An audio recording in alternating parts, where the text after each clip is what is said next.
অনেক ধরনের স্যাক্রিফাইসগুলো আছে, জনের অনেক ধরনের কথা। বিশেষ করে আমার ফ্যামিলি বা কাছের মানুষের কাছ থেকে কিন্তু আমি সবচেয়ে বেশি হ্যারাসড হয়েছি just for making videos on YouTube.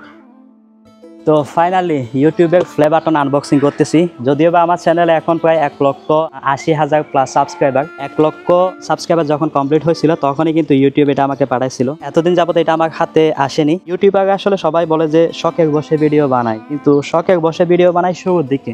একটা সময় গিয়ে আসলে এটা আর শখ থাকে না, এখানে ফাইন্যান্সিয়াল আর্নিংয়ের বিষয়টা আসে। মানে ইনকামের জন্যই মূলত প্রফেশনাল যারা ইউটিউব ফিল্ম মেকার বা ইউটিউবে কন্টেন্ট ক্রিয়েটর যারা আছে তারা তো ভিডিও বানিয়ে থাকি। তো একটা সময় গিয়ে আসলে প্রত্যেক ইউটিউবাররা ভালো অ্যামাউন্টের একটা ইনকাম এখান থেকে করতে পারে। আমরা যখন আসলে প্রথম দিকে ভিডিও বানানো শুরু করি তখন মানুষ মনে করে যে আমাদের খেয়ে দিয়ে কোনো কাজ থাকে না, তাই ফাইজলামি করে বা বেকার সময় কাটাই। আর তাছাড়া শুরুর দিকে তেমন বেশি মানুষ আমার ভিডিওগুলো দেখতো না। আমার একটা সমস্যা আছে অবশ্য, জন্মগতভাবে আমি কথা বলি একটু জড়তা নিয়ে। সম্পূর্ণ আপনাদের সহযোগিতায়, আপনাদের সাপোর্টাই কিন্তু আজকের এই ইউটিউব প্লে বাটন আমার হাতে নেওয়ার সৌভাগ্য হলো। তো কয়েকটা ওয়ার্ড আমি উচ্চারণ করতে পারি না, বিশেষ করে এইটা নিয়ে মানুষ কি কি কথা যে বলতো। তার মধ্যে একটা কথা হচ্ছে আমার আজীবন হয়তো বা মনে থাকবে। ভদ্রলোক কমেন্ট করছিল একবার যে ভাই তোর কথাটি এমন কেন, একটা কাজ করিস, তুই একটা ফাটা বাঁশ নিয়ে তোর জিপলাটা একটু চেঁচে নিস, তাহলে তোর কথাগুলো সুন্দর হয়ে যাবে। শুধু এটা না, আসলে অনেক স্ট্রাগল শুরুর দিকে আমাদের করতে হয়। যেমন ফ্যামিলিকে কৈফিয়ত দিতে হয় যে কি করস বাড়া এডি, নিজের কাজ কাম ফালাই। পরে আত্মীয় স্বজনও মানে হেয় ভাবে দেখে। তো তাদের মধ্যে ফ্যামিলি বৈঠকে বিভিন্ন সময় কথা উঠলে বলে নষ্ট হয়ে গেছে, সময়ের কোনো মূল্য দেয় না বা অনেক কিছু আসলে। তো এখন যেটা দেখতে পাচ্ছেন আমার হাতে, এটা হয়তো অনেক বড় কিছু না, বাট আমার কাছে অনেক বড় একটা inspiration from side of YouTube. বিশেষ করে আমার ফ্যামিলি বা কাছের মানুষের কাছ থেকে কিন্তু আমি সবচেয়ে বেশি কি বলে হ্যারাসড হয়েছি just for making videos on YouTube.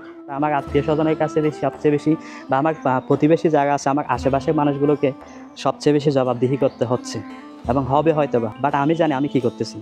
I know what I am doing, I know which the path I am working on.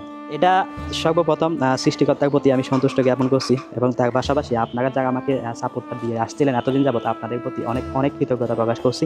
সেই সাথে আমার কিছু ফ্যামিলি মেম্বার্স যারা আমাকে সঙ্গ দিয়ে এ পর্যন্ত আসার জন্য অনুপ্রাণিত করে আসছিল, তাদের প্রতি আমি কৃতজ্ঞতা প্রকাশ করছি। আর এটা যদি ডেডিকেট করতে হয় তাহলে সম্পূর্ণটাই আপনাদেরই অর্জন, এবং এটা আমি আমার যে অডিয়েন্স, এই যে 1,00,000 মানুষ, আপনাদের প্রতি আমি উৎসর্গ করব। একটা মজার ফ্যাক্ট শেয়ার করি আপনাদেরকে।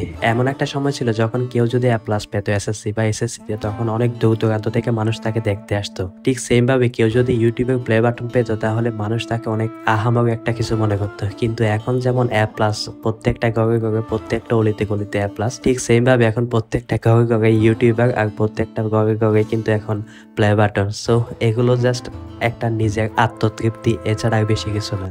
ভালো থাকবেন, সুস্থ থাকবেন, দোয়া করবেন যেন ভেরি সুন গোল্ডেনটাও আসে। Thanks for watching the video. Bye bye.